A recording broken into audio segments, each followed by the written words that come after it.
আমার বাপ, আমার বন্ধু। আল্লাহ তাআলা বলছে, বান্দা আমি কোরআন নাজিল করেছি উপদেশের জন্য, আমি রাসূলুল্লাহকে পাঠিয়েছি উপদেশের জন্য। আমি তোমাদেরকে একা ছাড়ি নাই বান্দা, একা ছাড়ি নাই। আমি উপযুক্ত নাদির, ভয় প্রদর্শনকারী বান্দা পাঠিয়েছি। কোরআনে আছে জাহান্নামীদেরকে আল্লাহ বলবে, আওয়ালাম নুআম্মিরকুম মা ইয়াতাযাক্কারু ফীহি মান তাযাক্কারা ওয়া জাআকুমুন নাদির। আল্লাহ বলে, বান্দা তুমি বলো তো, যেটুকু হায়াত পেলে আমল করা যেত, নামাজ রোজা বন্দিগি করতে পারতা, এদুর হায়াত এতটুকু বয়স কি আমি দেই নাই? কথা বলেন না কেন? 16 বছরের 14 বছরের ছেলেটা তুমি বলো, ভাইয়া তোমারে আল্লাহ তাআলা নামাজ পড়ার মতো সময়, সুযোগ, হায়াত, সুস্থতা দেয় নাই? এই মাগরিবের পরে আমি রোজা ছিলাম, ইফতার করছি এক বাসায়, ওই মুরাদ কোম্পানিগঞ্জ। তো আমার অনেক ঘনিষ্ঠ মানুষ হাফেজ এরশাদ, কোম্পানিগঞ্জ মরক বাজার মসজিদের ইমাম, তার বাসায়। তার মা অসুস্থ, আজকে 2 মাস। ওই বেচারি বলছে, হুজুরে আমি আমার একবেলা দাওয়াত খাওয়াইতো, আমি খাইছি ইফতারের পরে। তো পাশেই তার আপন বোন জামাই, উনি সিএনজি অ্যাক্সিডেন্টে ওনার এই বাম পাওটা এখান থেকে একবারে পায়ের গোড়া পর্যন্ত ভেঙে গেছে। এটার মধ্যে প্রায় 12 কেজি ওজনের রড, লোহা, এমনি শিকলের মতো, এটা চারদিকে খাঁচার মতো আর কি, এটা লাগানো। ওনারে বসায় রাখে, ওনার খুব আবদার আমি যেন একটু ওনারে দেখে যাই। এই বেচারা, আমি গেছি, ওনারে সান্ত্বনা দিছি, দোয়া পরে ফু দিয়ে দিছি। তো শেষে উনি আমারে জড়াইয়া ধইরা, ও এই লোকটা এমন চিৎকার দিয়া কান্দা শুরু করছে, মানে ছাড়ে না আমারে। আমি বলতেছি, চাচা ঠিক আছে ঠিক আছে। বেচারা আমারে ছাড়তেছে না, অজরে কাঁদতেছে চিল্লাইয়া। তাই বললাম, আপনি এরকম কাঁদতেছেন কেন? বলতেছে, হুজুর আমি শুধু একটা কারণে আপনার কাছে একটা দোয়াই শুধু চাই। আমি আজকে 8 মাস আল্লাহর ঘর মসজিদে যাইয়া নামাজ পড়তে পারতেছি না। আমি আজকে 8 মাস জুমার নামাজ পড়ি না হুজুর, আমি যাইতে পারি না। আমার এই খাঁচার মতো শিকল, এটা লোহা দিয়ে এমন ভাবে বাঁধা, মানে পারে না, পাগল হয়ে গেছে বেচারা। কান্দা কি বেচারা, এই এখন এরপরে আইছে। মানে আমার কাছে এত আফসোস লাগছে যে আরে এক মুসলমানের অস্থিরতা, আল্লাহ তাআলা তার দিলের মধ্যে কেমন মহব্বত দান করছে নামাজের। বেচারা পাগল হয়ে গেছে যে হুজুর আমার কোনো কিচ্ছু নাই, কোনো দুঃখ নাই হুজুর, শুধু আমি যেন আবার নামাজ পড়তে পারি, আমি যেন আল্লাহর ঘরে যেতে পারি, এই এক ফিকির তার। বন্ধু, এজন্য আল্লাহ তাআলা কারো দিলের মধ্যে, কলিজার মধ্যে আখিরাতের ফিকির যদি দান করে, নামাজের ভালোবাসা দান করে, পরকালের বিবেক দান করে, আল্লাহর কসম ওইটাই কেবল বিবেকবান, ওইটাই কেবল সুস্থ মানুষ, ওইটাই কেবল ইনসান। আর আখিরাত যে চিনে না, পরকাল যে চিনে না, আল্লাহ যে চিনে না, নিজের কর্তব্য যে বুঝে না, গোলামি যে চিনে না, সেজদা যার কপালে নাই, আল্লাহর বন্দিগি নাই, আমি পরিষ্কার বেটা, ওই মানুষটা কোনো মানুষ না, এটা জানোয়ার ছাড়া আর কিচ্ছু না বেটা। সোজা কথা, যে কপালে সেজদা নাই ওটা জানোয়ার, জানোয়ার বেটা ওইটা। যে কপালে বন্দিগি নাই, তোমরা যেই ছেলেগুলো সেজদা দাও না, সেজদা দাও, তুমি মানুষ না, খবর নিও, মানুষ না। বলে না আমি তো পেশাব পায়খানা করি, কুত্তা বিলাইও পেশাব পায়খানা না। বলে আমি ভাত তরকারি খাই, কুকুর বিড়ালও খানা খায়, আমি ঘুম যাই, জন্তু জানোয়ারও ঘুমায়। আপনার যৌন চাহিদা আছে, জন্তু জানোয়ারেরও যৌন চাহিদা আছে। বলে এখন বাচ্চা কাচ্চা হয় কেন? গরু ছাগলের বাচ্চা হয় না? কথা বলেন না কেন? তো পার্থক্য কি? পার্থক্য ইবাদত, পার্থক্য সেজদা।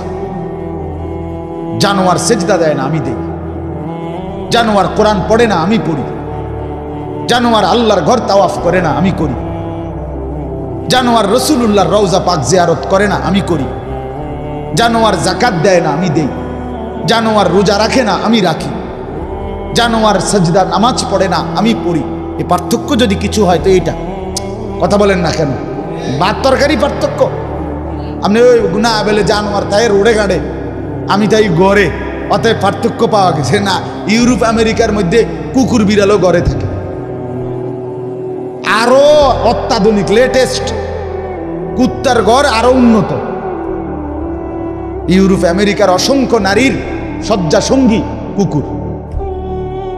স্বামীর পরিবর্তে, পুরুষের পরিবর্তে সে কুকুরের সাথে রাত কাটানোই, সময় কাটানোটাকেই অধিক উপভোগ করে। এটা সহজ। জানোয়ার জানোয়ারের সাথে খাপ খাবে, ভালো, এটা স্বাভাবিক। তাইলে এই জন্য বললাম বন্ধু আমার, নিজেকে ইনসান বানাই, আল্লাহর কোরআনের মুখাপেক্ষী বানাই, নিজেকে ওলামায়ে কেরামের মুখাপেক্ষী বানাই। নিজেকে একাকী চলে চালাক ভাবতে নাই। আলেমের সাথে কোনো সম্পর্ক নাই, ইসলামের সাথে কোনো সম্পর্ক নাই, আল্লাহর কোরআনের সাথে কোনো সম্পর্ক নাই, রাসূলুল্লাহ সাল্লাল্লাহু আলাইহি ওয়াসাল্লামের হাদিসের সাথে কোনো সম্পর্ক নাই। হাঁটতে চলতে উঠতে বসতে, আয় ইনকাম উপার্জন, ছেলের বিয়ে মেয়ের বিয়ে, ঘর পরিবার স্ত্রী সন্তান লালন পালন, বাজার ব্যবসা, কোনো কিছুতেই কোরআন থেকে জিজ্ঞাসা করার কোনো মানসিকতা নাই, ওলামায়ে কেরাম থেকে জানবার কোনো মানসিকতা নাই। এটা একজন মুসলমানের জন্য কোনোভাবেই কাম্য নয়, উচিত। বিশ্বাস করে এটা উচিত, এটা ঠিক না। আল্লাহ তাআলা আমাদেরকে একলা ছাড়ে না, এটাই আমার আয়াত। এই এখন বলতেছি, আমি যে আয়াত পড়ছি এই আয়াতের তর্জমার জন্য এই কথাটা দরকার ছিল আমার বুঝানো আপনাদেরকে। আল্লাহ তাআলা আমাদেরকে একলা ছাড়ে না। কি ছাড়ে নাই বলেন না? আরে আদম এবং হাওয়াকে আল্লাহ তাআলা যখন আদম নবী এবং হাওয়া আলাইহিস সালাম এই প্রথম এই দুইজন মানুষকে যখন আসমান থেকে জমিনে পাঠাইছে, তখনও আল্লাহ তাআলা একলা ছাড়ে না। এই দুইজনকে বলছে ফাইম্মা ইয়াতিয়ান্নাকুম মিন্নি হুদান, যাও তোমরা দুনিয়ায়, আমার পক্ষ থেকে তোমাদের কাছে ওহী আসবে, হেদায়েত আসবে, আমার পক্ষ থেকে দিক নির্দেশনা আসবে। যুগে যুগে সর্বকালে সর্বযুগে আমি আল্লাহ তোমাদের কাছে হেদায়েত পাঠাবো, আমার দিক নির্দেশনা পাঠাবো। আল্লাহ তাআলা কোনো কালে প্রথম আদম এবং হাওয়া আলাইহিস সালাম থেকে নিয়ে আজকের এই দিন এবং আজকের দিন থেকে আগামী কিয়ামত পর্যন্ত কোনো যুগে কোনো কালে আল্লাহ তাআলা মানুষকে একা ছেড়ে দেয়, একা ছেড়ে দেয়। আল্লাহ বলেন আমি বানাইছি আমার বান্দাকে, আমি আমার বান্দার জীবন চলার সমস্ত কিছু সুন্দর নিখুঁত আমার মর্জি মতো চালাবার জন্য দুইটা ব্যবস্থা সর্বযুগে সর্বকালে রাখছি। কয়টা ব্যবস্থা? আমাদের জন্য, আমাদের আগের ওয়ালাদের জন্য, আগামীতে যারা আসবে পৃথিবীতে তাদের জন্য। কয়টা জিনিস? একলা না আমরা, আমাদের জন্য দুইটি ব্যবস্থাপনা আল্লাহর পক্ষ থেকে সবসময় আছে, কুদরতি ব্যবস্থা। একটার নাম হলো রিজালুল্লাহ, আরেকটার নাম হলো কিতাবুল্লাহ। এই দুইটা জিনিস আপনি আগে এই নাম এডি কই তুইব আমরা আগে বলেন। এক নাম্বার হলো রিজালুল্লাহ, বলেন বলেন। দুই নাম্বার হলো কিতাবুল্লাহ।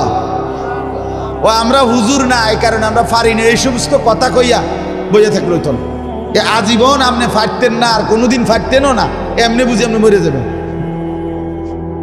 কথা বুঝছেন না আমার?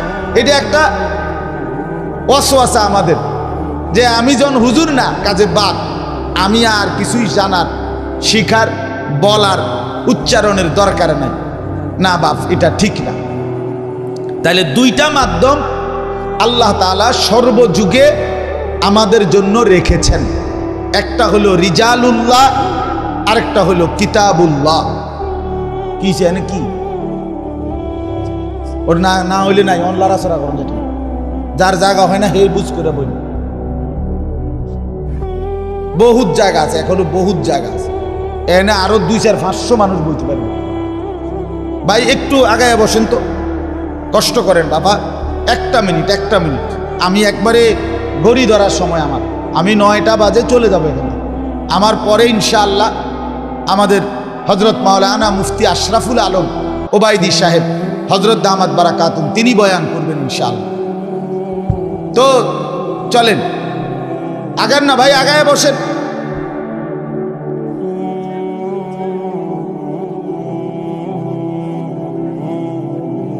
মাশাআল্লাহ, বইব শুনেন, যে বইতে চাহে বইতে পারে, কিছু আছে এমনি রং চাইতে আছে। বইবার নিয়ত থাকলে এনে বহুত জায়গা আছে, বেটার একারে সব বাইল করে দিতে হবে, কি দরকার? উনি এই বইয়ে লেবে এক ফাঁকে দিয়া। বসেন সবাই, কথা বলেন না, চাচা আমনে বসেন, বসে যার দরকার হে বইব। তো বলতেছি দুইটা জিনিস, কথাটা মনোযোগ দিয়া বোঝেন। দুইটি জিনিস সর্বযুগে মানুষের হেদায়েতের জন্য আল্লাহ তাআলা প্রেরণ করেছেন। একটা হলো রিজালুল্লাহ, বলেন কি? আরেকটা হলো কিতাবুল্লাহ। রিজালুল্লাহ মানে কি? মানে হলো আল্লাহ তাআলা তার পক্ষ থেকে সর্বকালে সর্বযুগে মানুষের হেদায়েত, মানুষকে দিক নির্দেশনা দেওয়ার জন্য আল্লাহ তাআলা তার পক্ষ থেকে মনোনীত ব্যক্তি, মনোনীত পুরুষ আল্লাহ তাআলা এই পৃথিবীতে পাঠিয়েছে। এটাকে বলে রিজাল, মনোনীত পুরুষ, মনোনীত ব্যক্তি। সেই আদম আলাইহিস সালাম থেকে নিয়ে আমাদের নবী সাল্লাল্লাহু আলাইহি ওয়াসাল্লাম আখেরি পয়গম্বর নবী মুহাম্মদ সাল্লাল্লাহু আলাইহি সাল্লাম, এই উনি পর্যন্ত আল্লাহ তাআলার ওই মনোনীত ব্যক্তি যারা যুগে যুগে কালে কালে মানুষের হেদায়েত এবং কল্যাণের জন্য, দিক নির্দেশনার জন্য, আল্লাহর কাছে ফিরাবার জন্য পাঠিয়েছেন আল্লাহ যাদেরকে, তাদেরকে বলা হয় নবী এবং রসুল। এরাই রিজাল, এরা আল্লাহর পক্ষ থেকে মনোনীত ব্যক্তি, মনোনীত পুরুষ। আদম থেকে মুহাম্মদ সাল্লাল্লাহু আলাইহি ওয়াসাল্লাম, আমাদের নবী সাল্লাল্লাহু আলাইহি সাল্লামের মাধ্যমে আল্লাহ তাআলা নবুয়তের ধারা, রসুলের ধারা শেষ করছেন, কিন্তু হেদায়েতের ধারা শেষ করেন না। কথা বুঝছেননি আপনি? নবুয়তের ধারা কি করছেন? শেষ করেন, কিন্তু হেদায়েতের ধারা কি করেন নাই? শেষ। আল্লাহর ওয়াদা, কিয়ামত পর্যন্ত আমি মনোনীত ব্যক্তি পাঠাবো। আল্লাহ তাআলা নবী এবং রসুলের পরে মনে করেন আখিরি নবী সাল্লাল্লাহু আলাইহি ওয়াসাল্লাম, তিনি শেষ নবী। নবীজি নিজে বলছেন, আনা খাতামুন নবিয়্যিন লা নবিয়্যা বা'দি, আমি আখিরি নবী, আমার পরে আর কোনো নবী নাই। নবীজি উদাহরণ দিয়ে বুঝাইছেন যে মনে করো একটা বিল্ডিং, হাদিসে আছে যে কয়েকটা ভবন বানানো শুরু হয়েছে, ইট গাঁথা শুরু হয়েছে, আদম থেকে শুরু হইয়া একটা একটা করে ইট গাঁথতেছে। ঈসা নবী পর্যন্ত আইসা পুরা বিল্ডিং এর মধ্যে যতটা ইট দরকার সবগুলো ইট গাঁথনি শেষ, ইল্লা মাউদাআ লাবিনাতিন, কেবল একটি ইটের জায়গা, মনে করেন যে এটা সাইজ, একটা ইটের জায়গা শুধু বাকি, আর পুরা ইট গাঁথা গাঁথনি শেষ।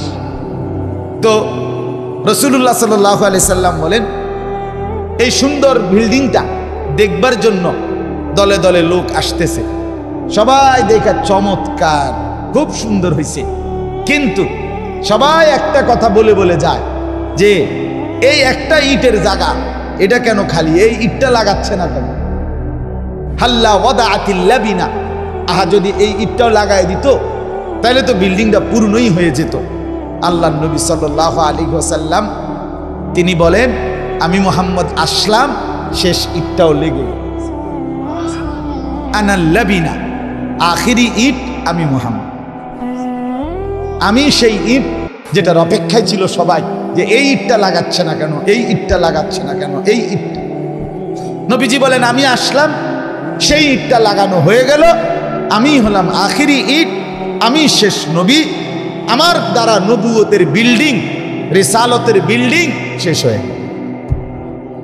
কিন্তু আল্লাহ তাআলা নবীকে এবার সাল্লাল্লাহু আলাইহি সাল্লাম ওনাকে এবার জিজ্ঞেস করেন, হে আল্লাহ রসুল, আপনি তো আখিরি নবী, চলে যাবেন, কিন্তু এরপরে কিয়ামত পর্যন্ত আপনার উম্মত আসবে, মানুষ আসবে পৃথিবীতে, তো এবার তাদের হেদায়েত, তাদের দিক নির্দেশনা কিভাবে হবে? আল্লাহ নবী সাল্লাল্লাহু আলাইহি ওয়াসাল্লাম বলেন, আল উলামাউ ওয়ারাসাতুল আমবিয়া। সর্বযুগে আল্লাহ তাআলা উলামায়ে কেরাম বানাবেন, তৈরি করবেন, আর সেই উলামায়ে কেরাম হবে এখন থেকে নিয়ে কিয়ামত পর্যন্ত নবীদের ওয়ারিস। নবীদের পরে নবুয়তের এই মারকাজে জিম্মাদারি আদায় করবেন উলামায়ে কেরাম। তারা নবী হবে না, তারা রসুল হবে না, কিন্তু তারা ওই মানুষকে হেদায়েতের, রাহনুমাইয়ের, দিক নির্দেশনার দায়িত্বটা যথারীতি পালন করবে, যথারীতি পালন। কোরআনুল কারীমের মধ্যে আছে, একটা কথা শুধু বুঝেন, কোরআনে আছে আল্লাহু ইয়াসতাফি মিনাল মালাইকাতি রুসুলান ওয়া মিনান নাস। উলামায়ে কেরাম তো ভালো বুঝবে, আপনারা মোটামুটি বুঝবেন। একটা শব্দ আছে এখানে, আল্লাহু ইয়াসতাফি। ইয়াসতাফি, আমাদের নবীকে বলেন নবী মুস্তাফা, কয় কিনা বলেন তো? এই মুস্তাফা এই শব্দের অর্থ হলো নির্বাচিত, মানে আল্লাহর পক্ষ থেকে যিনি মনোনীত, আল্লাহর পক্ষ থেকে যিনি নির্বাচিত। এই শব্দটা আরবি শব্দ মুস্তাফা। এটার ব্যাকরণে আপনার শব্দ আরেকটা হলো ইয়াসতাফি। তো আল্লাহ বলেন মানুষদের মধ্য থেকে কারা কারা রসুল হবে, কারা কারা নবী হবে, এটা আমি আল্লাহ নির্বাচিত করি। তাহলে নবী নির্বাচন করে কে? রসুল নির্বাচন করে কে? আদমকে নির্বাচন করেছেন কে? নূহকে নির্বাচন করেছেন কে? আখিরি নবীকে নির্বাচন করেছেন কে? আল্লাহ বলেন হুবহু। এই শব্দটা হুবহু আল্লাহ কোরআনে আছে সূরা ফাতিরের মধ্যে, সুম্মা আওরাসনাল কিতাব আল্লাযীনা ইসতাফাইনা মিন ইবাদিনা। আল্লাহ বলেন আমার শেষ নবী মুহাম্মদের পরে আমি আল্লাহ তাআলা পরবর্তীতেও আমার কোটি কোটি বান্দার মধ্য থেকে আমার এই কোরআন গ্রহণ করবে, আমার এই কোরআনের উত্তরাধিকার হবে। আওরাসনা, ওয়ারাসা, উত্তরাধিকার হবে যারা, তাদেরকেও আমি আল্লাহ ইসতাফাইনা, আমি নির্বাচন করব, আমি নির্বাচন করব, আমি নির্বাচন। তাহলে রসুল নির্বাচন করে কে? এই রসুলের পরবর্তী উপযুক্ত নায়েব, উপযুক্ত উলামায়ে কেরাম, উপযুক্ত রাহবার, উপযুক্ত পথ প্রদর্শক, মানুষকে রাহবারি করার মতো দিক নির্দেশনা আল্লাহ তাআলা বলেন এটা আমি নির্বাচন। এক শব্দ হুবহু, ইয়াসতাফি ইসতাফাইনা, ইয়াসতাফি ইসতাফাইনা, সেম শব্দ। এটা মাজির সিগা, অতীতকালীন, ওটা মুজারিস, ভবিষ্যৎকালীন শব্দ। এই জন্য আল্লাহ তাআলা যুগে যুগে আল্লাহর পক্ষ থেকে রাসূলুল্লাহ সাল্লাল্লাহু আলাইহি সাল্লামের পরেও কিয়ামত পর্যন্ত কত সময়, এই আমাদের নবীর পরে আজকে প্রায় ১৫০০ বছরের কাছাকাছি, এই ১৫০০ বছরে কত ঝড়, কত তুফান, কত মহামারী, কত বন্যা, কত দুর্ভিক্ষ, কত আফত, কত মুসিবত, কত জুলুম, কত নির্যাতন, কত অন্যায়, কত অবিচার, কত অত্যাচার মুসলমানদের উপরে গেছে পৃথিবীতে এই ১৫০০ বছর। কিন্তু কসম আল্লাহর, আপনারা যদি খোঁজ নেন বুঝবেন এইটা, বা কোনো বিবেকবানকে যদি জিজ্ঞেস করেন তাও বুঝবেন। এই ১৫০০ বছরে আল্লাহর জমিনে যত ঝড়ঝাপটাই হোক, কোনো কালে ওলামায়ে কেরাম শূন্য পৃথিবী একদিনও ছিল না। এটা আল্লাহর নিজাম, আল্লাহর সিস্টেম, এটা আল্লাহর ওয়াদা। এটা জমিন আমি রিজাল থেকে বুঝানেওয়ালা, আমার রাহবারি করবে, আমার দিন বুঝাবে, আমার কোরআন বুঝাবে, আমার বন্ধুর হাদিস বুঝাবে, আখিরাতের পথ দেখাবে, জাহান্নাম থেকে বাঁচবার কথা বলবে, জান্নাতে যাওয়ার কথা বলবে। এরকম বুঝাইন না লোক, এরকম বলুন না মানুষ থেকে জমিন আমি আল্লাহ একদিন ১ ঘন্টাও খালি রাখবো না। কথা বুঝাইতে পারলাম নি? কথা এটা জরুরি বিষয়। অতএব আপনি আমি মুসলমান আখিরাতের মুক্তি পেতে হইলে, জাহান্নাম থেকে বাঁচতে হইলে, জান্নাতে যেতে হইলে, আল্লাহর আযাব গজব থেকে বাঁচতে হইলে, কসম আল্লাহর, আপনাকে ওলামায়ে কেরাম, আহলুল্লাহদের, আল্লাহর প্রিয় বান্দা ওলামায়ে কেরামের সোহবত, সান্নিধ্য, সাহচর্য থেকে উপকৃত না হলে আপনার আখিরাতের মুক্তি মিলবে না। আখিরাতে আপনি যদি বলেন যে অমুক হুজুরের ত্রুটি, তমুক হুজুরের ত্রুটি, অমুক হুজুরের এই দোষ, তমুক হুজুরের এই দোষ। না, আপনার দোষের কোনো দরকার নাই, আপনার দিন মানা দরকার যদি হয়। আপনি যদি আল্লাহর কাছে খাঁটি দিলে চান, কসম আল্লাহর, যেই আলেম আপনাকে সত্যিকার আখেরাতের পথ দেখাইতে পারবে এমন আলেম প্রত্যেক যুগে, প্রত্যেক অঞ্চলে, প্রত্যেক দেশে, প্রত্যেক এলাকায় আল্লাহ ব্যবস্থা রাখছেন আপনার সাধ্যের ভিতরে, আছেই আছে, আছেই আছে। আপনি দিল থেকে চান, আল্লাহ আপনার জন্য কুদরতি ইন্তজাম করবেনই করবেন, করবেনই করবেন, কোনো সন্দেহ, কোনো সন্দেহ। এই বাজারে ভেজালে ভরা, বর্তমান বাজার সব পণ্যের মধ্যে ভেজাল আছে, কিন্তু এই ভেজালের পণ্যের ভিতরও প্রত্যেক অঞ্চলে, প্রত্যেক এলাকায়, প্রত্যেক উপজেলায়, প্রত্যেক ইউনিয়নেও 1 নাম্বার মাল, পিওর মালও আছে। আছে কিনা বলেন না কেন? একটু একটু কষ্ট করতে হবে আর কি, একটু বেশি পরিশ্রম করে খুঁজে নিতে হবে, এর দূরে মেহনতটা একটু বাড়াইতে হবে। আরে পিওর আছে, পিওর ছাড়া, খাঁটি ছাড়া, আসল ছাড়া জমিন টিকবে না। কথা বোঝেন নাই? আমি সব বাটফাট, সব সিটার, সব 2 নম্বর, সব লাইনের সবাই কসম আল্লাহর, তাইলে সূর্য উঠবে না, চাঁদ উঠবে না, রোদ উঠবে না, বৃষ্টি হবে না, আসমান থাকবে না, জমিন থাকবে না। রাসূলুল্লাহ সাল্লাল্লাহু আলাইহি সাল্লামের হাদিস, স্পষ্ট হাদিস আছে। নবী সাল্লাল্লাহু আলাইহি সাল্লাম বলেন, কিয়ামত সংগঠিত হবে কাদের উপরে? কিয়ামত সংগঠিত হবে, রাসূলুল্লাহ বলেন, লা তাকুমুস সাআতু ইল্লা আলা শিরারিল খালক। জমিনের সব যখন একবারে নিকৃষ্ট হয়ে যাবে, সবাই পাপী, সবাই অসভ্য, সবাই চরিত্রহীন, এভাবে যখন সব হয়ে যাবে, আল্লাহ রসুল বলছে তখন আর পৃথিবী থাকবে না। আল্লাহ বলবে, ইসরাফিল দে ফুঁদে, আর রাখবো। তাইলে বন্ধু আমার, যদি সূর্য উঠে, চাঁদ উঠে, যদি দেখি মাথার উপরে আসমান এখনো আছে, যদি দেখি পায়ের নিচে জমিন এখনো আছে, যদি দেখি আলো হয়, যদি দেখি অন্ধকার হয়, তাহলে বুঝতে হবে সৎ, যোগ্য, নির্ধারিত, নির্বাচিত, উপযুক্ত আলেমে দ্বীন আল্লাহর জমিনে এখনো আছে। আছে কিনা বলেন না কেন? আপনাকে কষ্ট করতে সাধুয়ানে বইয়া বিড়ি খাইতে খাইতে, না ভালো মানুষ করতে, ফাজিল কোথাকার, বা কি ভালো মানুষ করতে, বিড়ি খাই না বেটা, তুমি ভালো মানুষ কি তো? কথা বলেন না কেন? তুমি তো 1 নম্বর ফাজিল। তুমি চা দোকানে বইয়া নি ভালো মানুষ কোয়া, তো তোরে তুমি কও ভালো মানুষ নাই? কি ভালো মানুষ নাই? কি ধরনের ভালো মানুষ আপনি টোয়াইতে আছেন? এই বিড়ি খাই না, তো বিড়ি খাই না তো আরো আছে, আরো কত বেটা তুই বিড়ি খায়, বলে না এই জাতের মানুষ আরো ভালো মানুষ কয়, তো আপনি বিড়ি খান কা? আপনি তো বুঝলেন যে এটির ভালো মানুষ কয় না, তো আপনি খান কেন বিড়ি? কথা বলেন না কেন? হ্যাঁ, গালি গালাজ করে যে সে যে ভালো মানুষ না, এটা তো আপনি বুঝছে, তো আপনি দেন কেন গালি? টেলিভিশনে নর্তকীর নাচ দেখলে, নাচ গান দেখলে তারে ভালো মানুষ কয় না, এটা আপনি বুঝছেন না, তো আপনি দেখেন কেন? আপনি ছেড়ে দেন, এটাই তো ভালো মানুষ। না করতে ভালো মানুষই তো দেখি না, বেহেশতে যাইব কেটা লোকে তো দেখি না। আর ফেরেশতারা একটা ফেসে পড়ে রয়েছে বেহেশতে লইয়া। হ্যাঁ, না ফেরেশতারও তো একটা টেনশন আছে, লোকে তো নাই, এবারেই শেষ। এই নিয়েই হয়তো বেহেশতে যাওয়াই না, শেষ লোকটা, উনি মরে গেলে আর বেহেশতে যাওয়াই না লোক না। আমনের থেকে ভালো লোক কোটি কোটি লক্ষ লক্ষ এই জমিনে আছে, আছে। সেজদাওয়ালা বান্দা আছে, আল্লাহর গোলামি করে নেওয়ালা বান্দা আছে কিনা বলেন না? রাত গভীরে তাহাজ্জুদ পড়ে, চোখের পানিতে বিছনা ভাষায়, নামাজের মুসল্লা ভাষায় এমন মুসলমান আজও পৃথিবীতে কোটি কোটি আছে।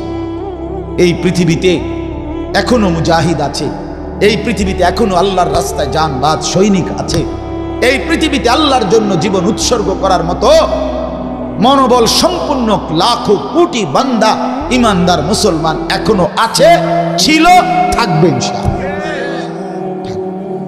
180 কোটি মুসলমান, ইসরায়েলের ইহুদিরা আমাদের এই 180 কোটি মুসলমান, 57টি মুসলিম রাষ্ট্র আমাদেরকে 2 পয়সাও পাত্তা দেয় না, আমাদেরকে ভয় করে না তারা। কিন্তু ওই মাটির তলে, চোখের আড়ালে অল্প কিছু মুজাহিদ, হামাসের মুজাহিদ, যারা জানবাজি রেখে লড়াই করবার সিদ্ধান্ত নিচ্ছে, যুদ্ধ করছে, তাদের 24 ঘন্টার পৃথিবীর সর্বাধুনিক অস্ত্র দিয়েও তারা ওই মুজাহিদদের ভয়ে কাঁপতেছে। এই মোমেন যখন জানবাজি রাখবার সিদ্ধান্ত নেয়, মোমেন যখন সিদ্ধান্ত নেয় জীবন যেটা এটা দিয়েই দেব আল্লাহর জন্য, তখন গোটা পৃথিবীর দুশ্মন তার ভয়ে কাঁপতে থাকে।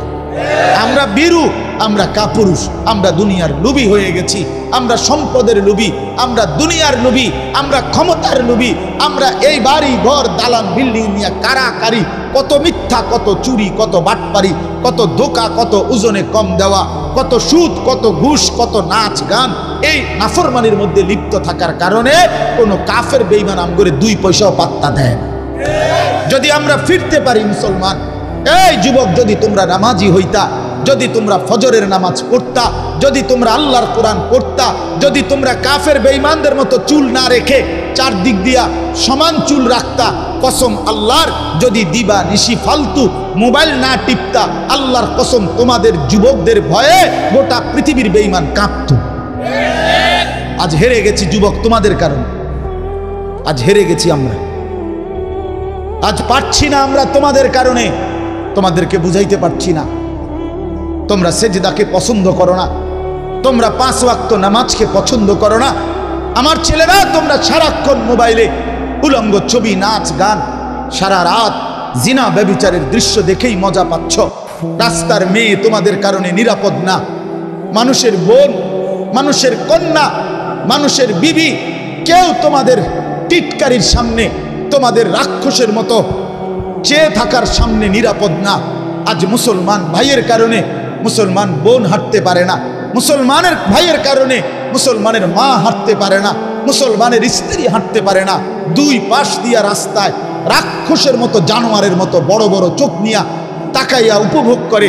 এত অসভ্য, এত নোংরা হলে এই মানুষগুলোকে কেমনে বাতিল ভয় পাবে?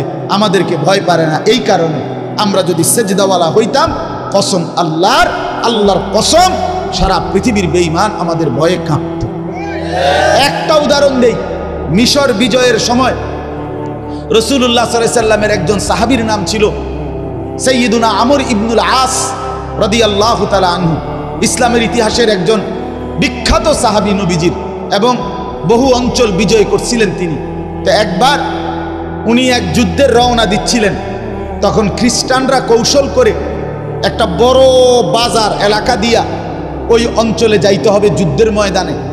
তো খ্রিস্টানরা তাদের সুন্দরী রূপসী নারী মেয়েদেরকে সাজায়া গুজায়া এই রাস্তার 2 পাশে দাঁড় করাইছে।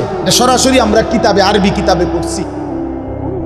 2 পাশে দাঁড় করাইছে, 2 পাশে দাঁড় করাইয়া বলছে, তোরা যেই পুরুষটাই মুসলমান তোদের দিকে তাকাবে, তোরা তোদের রূপ দিয়া যেভাবেই পারো তারে টাইনে এক সাইড কইরা তার সাথে যেভাবে হোক অপকর্ম, জিনা, ব্যভিচারে লিপ্ত করায় দিবা, তাইলে মুসলমানের শক্তি দুর্বল হয়ে যাবে। মুসলমানের সেনাপতি আমর ইবনুল আস রাদিয়াল্লাহু তাআলা আনহুর কানে এই কথাটা পৌঁছে গুপ্তচর আইসা বলছে যে খ্রিস্টানরা কৌশল হিসাবে 2 পাশে তাদের নারীদেরকে, মেয়েদেরকে সাজায়া গুজায়া দাঁড় করায় রাখছে। কসম আল্লাহর, আমরা কিতাবে পড়ছি। আহা, রাসূলুল্লাহর এই সাহাবী সেনাপতি ওই বাজার আসবার আগে আগেই সাহাবায়ে কেরাম সেনাবাহিনীর উদ্দেশ্যে একটা শুধু আয়াত কোরআনের বলছে, কুল্লিল মুমিনিনা ইয়াগুদ্দু মিন আবসারিহিম, হে মুমিনরা সবাই চোখ নিচের দিকে নামিয়ে রাখো। এই আয়াতটা পড়ছে, এরপরে বলছে চলো আবার রওনা দাও। পুরা বাজার মহল্লা পার হয়ে গেছে, সাহাবায়ে কেরাম মুসলিম মুজাহিদরা একজনও একটি নারীর দিকে 1 সেকেন্ডের জন্য বাঁকা চোখেও তাকায় নাই। মুসলমানদের হাতে বিজয় হয়েছে মিশর। বন্ধু আমার, এই ছিল মুসলমান। কোথা থেকে কোথায় নেমে গেলাম। ছিলাম আমরা আসমানে, আজ আমরা নিচে নেমে গেলাম সাত্যবক জমিনে। আজ আমাদের জিল্লতি, আজ আমাদের লাঞ্ছনা, আজ আমাদের দুর্বলতা, ব্যর্থতা। 92 থেকে 97 লাখ ইহুদি মাত্র ইসরায়েলে, 1 কোটি না, 1 কোটির চাইতে কম ইসরায়েলের ইহুদি। তারা আমাদের 180 কোটি মুসলমানকে বৃদ্ধাঙ্গুলি দেখাচ্ছে, 57টি মুসলিম রাষ্ট্রের মুসলমানকে বৃদ্ধাঙ্গুলি দেখাচ্ছে। আমাদের দুর্বলতা কি পরিমাণ, আমাদের ব্যর্থতা কি পরিমাণ, আমাদের লাঞ্ছনা কি পরিমাণ। কোন দিন সমাধান হয় কে জানে। ফিলিস্তিন সমাধান হবে তো আরেক অঞ্চলে মুসলমান নির্যাতিত হবে, আবার আরেক অঞ্চল, কখনো কাশ্মীর, কখনো ফিলিস্তিন, কখনো রোহিঙ্গা, কখনো সিরিয়া, কখনো ইরাক, কখনো বসনিয়া, কখনো চেচনিয়া, কখনো সোমালিয়া, কখনো হার্জেগোভিনা। এইভাবে নির্যাতন হবে। হতে হতে কোনো দিন হতে পারে দুষ্ট কাফের আর বেঈমানদের দ্বারা আমরাও নির্যাতিত। কোনো সন্দেহ। আমাদের অব্যাহত গুনাহ, আমাদের অশ্লীলতা, আমাদের বেহায়াপনা, আমাদের ইসলাম থেকে বিচ্ছিন্ন হয়ে যাওয়া, আমাদের মা বোনদের বেপরদেগি, আমাদের ঘরে ঘরে রঙিন টেলিভিশন, আমাদের নাচ গান ফুর্তিতে আমরা যেই মজা পাইয়া লাইছি, অল্প কিছু টাকা পাইয়া, সামান্য কদ্দুর দুনিয়া পাইয়া, আমাদের ছেলে মেয়ে নারী পুরুষ জোয়ান বুড়া আল্লাহরে যেভাবে বৃদ্ধাঙ্গুলি দেখানো শুরু করছেন, বুড়া বেটাও সাদওয়ান ছাড়ে না, যুবক ছেলেও মোবাইল ছাড়ে না, মহিলাও বেপরদেগি ছাড়ে না, ঘরকে ঘর নাচ গান, রাতের 2টা পর্যন্ত টেলিভিশনে নাচ গান, হিন্দি সিরিয়াল সব চলতেছে। আমার বাপ, এত রঙে আমগো জীবন যাবে না রে। আমরা বেশি রং পাইয়া লাইছি, আমরা বেশি তামসা শুরু করছি, আমাদের বেশি তামসা শুরু হয়েছে। এজন্য আমি অনুরোধ করলাম, আমার কথা শেষ। আল্লাহ তাআলা এখানে বলছেন যে আমি প্রত্যেক জামানায় আমি রিজাল পাঠিয়েছি, আমি তাদের কাছে ওহী পাঠাইছি, তোমরা যা যা জানো না তাদের থেকে জেনে নাও বান্দা। নিজে নিজে চইল না, মন মতো চইল না। আর একটা হলো এর সাথেই আছে, আল্লাহ তাআলা দ্বিতীয় আরেকটা জিনিস সর্বযুগে পাঠাইছেন, সেটা হলো কিতাবুল্লাহ, আল্লাহর পক্ষ থেকে কিতাব। আল্লাহর পক্ষ থেকে কি কিতাব?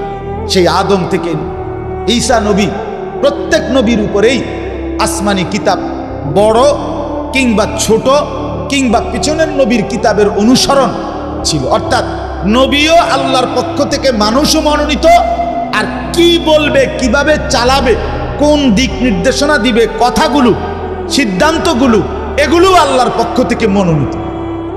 কথা বুঝেন না? নবী যেমন কার পক্ষ থেকে, ব্যক্তি যেমন আল্লাহ পাঠাইছেন বুঝাইবার লাগিয়া, কি কইব, কেমনে চালাইব, এইটাও আল্লাহ পাঠাইছেন আল্লাহর পক্ষ থেকে।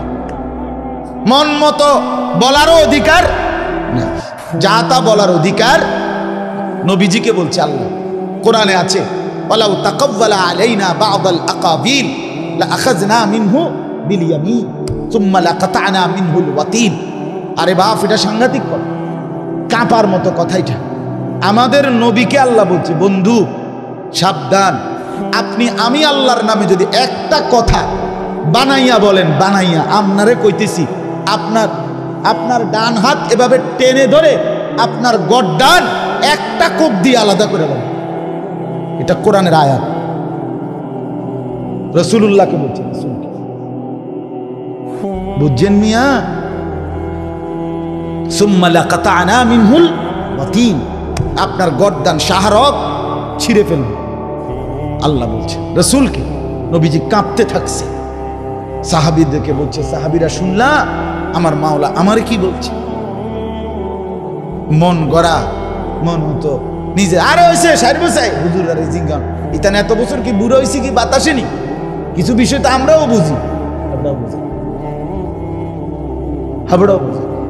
আরে দুই চারজন বেড়া হুজুর তো বেড়া ফকেটে রাহি সব সময়।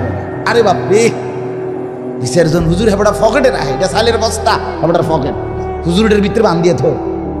ফাজিল, এরকম ফাজিল আছে কিনা বলেন না কেন? পণ্ডিত কোথাকার বেটা। আল্লাহ তাআলা নিষেধ করছেন একটা শব্দ নিজের থেকে বলবেন, একটা শব্দ।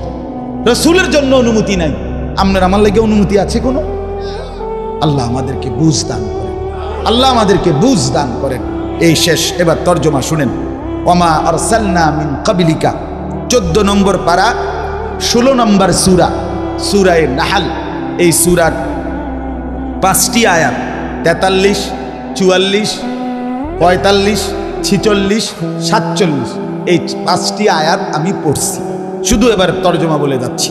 ওমা আরসালনা মিন ক্বাবলিকা ইল্লা রিজালান, আল্লাহ বলছে নবী বন্ধু আপনার পূর্বেও আমি সর্বযুগে আমার পক্ষ থেকে মনোনীত ব্যক্তিগণ নবী রসুল পাঠিয়েছি এবং নুহি ইলাইহিম সবার কাছেই আমি মানুষের পরিচালনার জন্য দিক নির্দেশনা হিসাবে আমার পক্ষ থেকে ওয়াহি নাজিল করেছেন কিনা বলেন। তাইলে সর্বযুগেই আমি রিজাল পাঠাইছি, ওয়াহি পাঠাইছি, বুঝছেন কেনা? সর্বযুগে আমি আমার পক্ষ থেকে মনোনীত ব্যক্তিও পাঠাইছি, সর্বযুগে আমি আমার পক্ষ থেকে ওই মনোনীত ব্যক্তি কি বলবে, কিভাবে চালাবে মানুষকে, এটাও আমি আল্লাহ ওয়াহির মাধ্যমে জানিয়ে দিয়েছি। সুবহান। তাহলে দুইটা জিনিস মনে থাকবো নি, রিজালুল্লাহ বলেন, আরেকটা কি? কিতাব, আল্লাহর পক্ষ থেকে দুটোটাই। এরপর আল্লাহ বলেন, এবার আমাদেরকে আল্লাহ বলতেছেন ফাসআলু আহলা যিকরি ইন কুনতুম লা তা'লামুন, তোমরা যা যা জানো না আমার বান্দারা সবকিছু তোমরা আহলুদ যিকির, আহলুল ইলম, জাননেওয়ালা, জিকিরওয়ালা, ইলমওয়ালা, আমার দিন জাননেওয়ালাদের কাছ থেকে অবশ্যই জিজ্ঞেস করে নাও, জিজ্ঞেস করে নাও, জিজ্ঞেস করো। মেয়েগার বিয়া দিবা, হুজুর রে কই জিগাও, হুজুর সুন্নত মোতাবেক বিয়া কেন? মোটেও জিঙ্গায় না, ওই মাত বলল ইয়া বইছে এক শেয়ার কয়টা হইলে ভালো হয়, একজনে কইছে 50। দূর বেটা, তোর কোনো আইডিয়া নেই বেটা, 200 কলি না শেয়ার। আচ্ছা যাহলে 200 শেয়ার, 200 টেবিল কয়টা? ওই 6টা করে শেয়ার, এটার লগে মিল করে যে কটা লাগে টেবিল, দেখ এতটা টেবিল। ইয়া কয়টা TRX কয়টা, মানে হাইয়েস্ট গাড়ি। বেড়া বেড়ি যাইতা বইব, বইয়া 14 জন করে ধর, কয়জন? 70 জন, তো 5টা, 5 14 70, তাহলে TRX কয়টা? 5টা। এইভাবে চাল ডাল লবণ মশলা ভাত মাছ খানা বেড়া বেড়ি ফ্যান্ডেল সিয়ার সব ক্লিয়ার করিয়া বিয়ার এবার ইমাম সাহেবের গিয়া শুধু এদ্দুর হুজুর রবিবারে মাইয়াগার বিয়া, দুপুরে আইয়া দুগা ভাত খেয়ে যাই, বুঝেন? হুজুরের লগে কি খালাস, হুজুরের সম্পর্ক এদ্দুর, রবিবারে দুগা ভাত খেয়ে যাইত হুজুর, আর এই মাতবর সব হইল ওনারা। তাহলে একটা মুসলমানের বিয়া মানে শুধু এই চেয়ার টেবিল আর TRX কেন? তো এখানে সুন্নাত কোথায়? নবীর তরিকা কোথায়? রাসূলুল্লাহ সাল্লাল্লাহু আলাইহি সাল্লাম যে 4টা মেয়ে বিয়ে দিয়েছেন, সেই মেয়েদের সুন্নাত কোথায়? কথা বুঝছেন আমার? ফাসআলু আহলা যিকরি ইন কুনতুম লা তা'লামুন। রব্বুল আলামিন বলেন, আমার বান্দারা সর্বযুগে সর্বকালে আমি মনোনীত ব্যক্তিও রেখেছি, আমার পক্ষ থেকে ওয়াহিও পাঠিয়েছি, আমার পক্ষ থেকে কিতাবও আছে, আমার পক্ষ থেকে ব্যক্তিও আছে। তোমরা যা যা জানো না সব কিছু তাদের কাছ থেকে জেনে নাও।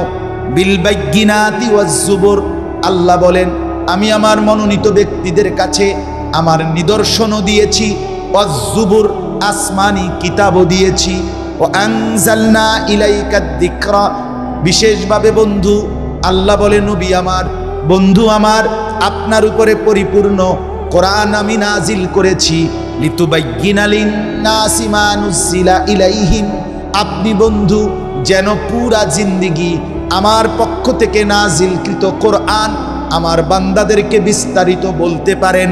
ওয়ালা আল্লাহুম ইয়াতাফাক্কারুন, আর আমি আল্লাহ চেয়েছি এই কোরআন পেয়ে, আপনি রসুলের জিন্দেগি পেয়ে আমার সব বান্দারা যেন ভাবনা চিন্তা করে, বুঝ করে, ফিকির করে, কোরআন এবং সুন্নাহ আলোকে জিন্দেগি চালায়।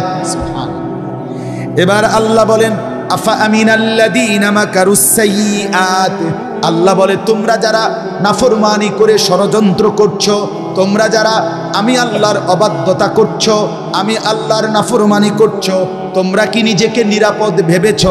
না বান্দা, আমি চাইলে আইয়াখসিফাল্লাহু বিহিমুল আরদা, আমি চাইলে তোমাদেরকে জীবন্ত মাটি ধসাইয়া দিয়া নিচে ধ্বংস করে দিতে পারি। আও ইয়াতিয়াহুমুল আযাবু মিন হাইসু লা ইয়াশউরুন, অথবা তোমরা জানবাও না, বুঝবাও না, এমন আযাব তোমাদের উপরে আমি আল্লাহ চাইলে চাপিয়ে দিতে পারি। করোনা যে আইছিল আমগো বাপ দাদা 14 গোষ্ঠী জানছিল? জানে কোনো ঝড়ের খবর কেউ জানে না, কোনো তুফানের খবর কেউ জানে না। ও সব রেডি হইলে তো ওই আবহাওয়া অফিস রেডি হয়েছে আইতে আছে। আপনারা যখন জানছেন তো আগামী বছরের কি কোন কোন দিন আবহাওয়া অফিস আগামী বছরের ঘূর্ণিঝড়টি কত কইয়া দেন এবার, কথা বলেন না কেন? 24 সালের ঘূর্ণিঝড়টি কইয়া দাও, সম্ভব না। আল্লাহ বলেন বান্দা মাকারু সাইয়্যাত, যারা নাফরমানি করছো তারা নিজেকে নিরাপদ ভেবো না বন্ধু। আমি আল্লাহ চাইলে মাটি ধসাইয়া তোমাকে শেষ করে দিতে পারি, আমি চাইলে অজানা বিপদ আযাব দিয়ে ধ্বংস করতে পারি। আও ইয়াখুযাহুম ফি তাকাল্লুবিহিম ফামা হুম বিমুজিজিন। আহা, এটা সাংঘাতিক কথা। আল্লাহ বলে এই হতে পারে আমি আল্লাহ চলন্ত অবস্থায়, তাকাল্লুবিহিম চলমান অবস্থায় অ্যাক্সিডেন্ট দিয়ে, বিপদ দিয়ে, মুসিবত দিয়ে জাগাত ধরে ফেলে তোমাকে ধ্বংস করতে পারি। ফামা হুম বিমুজিজিন, আমি অ্যাক্সিডেন্ট দিলে, বিপদ দিলে তোমার বাপেরও ক্ষমতা নাই সেটা প্রতিহত করবে। শেষ আয়াত, আও ইয়াখুযাহুম আলা তাখাব্বুফিন। আল্লাহ বলে ভয় দিয়ে, ভীতি দিয়ে, আতঙ্ক দিয়ে, পেরেশানি দিয়ে, অস্থিরতা দিয়েও তো আমি বিপদ দিতে পারি, কিন্তু তখনও তো তুমি টের করতে পারবা না। তাহলে আমি অস্থিরতার ভয় বিপদ দিতে পারি, আমি চলন্ত অবস্থায় বিপদ দিতে পারি, আমি অজানা আযাব দিতে পারি, আমি আল্লাহ মাটি ধসাইয়া দিতে পারি। তো বলে আল্লাহ যে যখন পাপ করে তখন দেন না কা।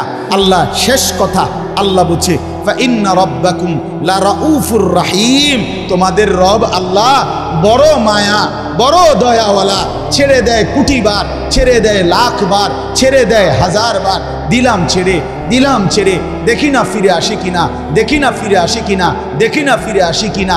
আল্লাহ বলে দয়া করে, অক্ষমতার কারণে না, পারি না বইলে এই কারণে না, আমি মায়া করে ছেড়ে দেই লক্ষবার, কোটিবার, হাজারবার, দেখি আমার বান্দা ফিরে আসে কিনা।